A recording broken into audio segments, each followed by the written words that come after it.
You've ever built something, a business, you're working on a project, you had a job for many, many years. I don't know. If you've ever done a multi-year thing, I had a kind of a revelation this morning that I think is about to impact how I run my entire business and live my life, that I figured I would share with you off the top of my head because it's very fresh for me.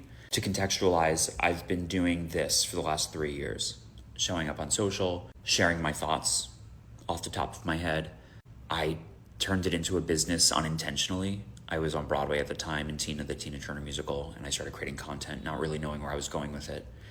And after putting myself in a very small box to exist on these platforms and feeling like I was completely suffocating and choking from trying to niche down and identify and isolate one part of me, I bellowed a really hearty fuck it and just decided to start showing up as more of myself. And very quickly things started to grow and people started to notice and ask for help in making content. And I couldn't really understand at first why they needed help making content until I learned, after talking to many people, it wasn't about the content. It was that they didn't know who they were anymore. They had filtered themselves. They had edited themselves. They had in their own lives made themselves so small and acceptable to other people that they'd lost the ability to hear and follow their own impulses. And I resonated so intensely with that because that was the first 30 years of my life, I feel, in different chapters and to different degrees, right? From like bullying from my younger years to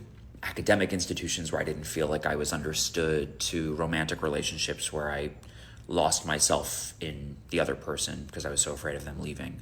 I lost my sister in 2015 in a car accident, which also just like pulls the rug out from your entire world and teaches you that people can be gone in an instant. And to say that life is fragile feels contrived, but that really we're promised nothing and owed nothing. And if you want something, you need to go after it hard with 0% apology. And a fear of being much is only going to hold you back. And so over the last 3 years, I built this business. My name is Justin Schumann, by the way. Hello. Human is in my last name. That is something I've been saying a lot over the last year. And it's true. And I don't think I'll ever stop saying that, even if this business does shift and change. I've worked with hundreds of clients. I got the opportunity to give a TEDx talk in 2022.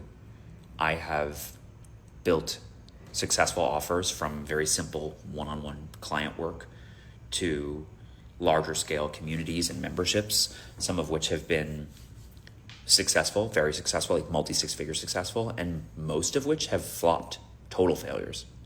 I am not an offer construction king. Never said I was, never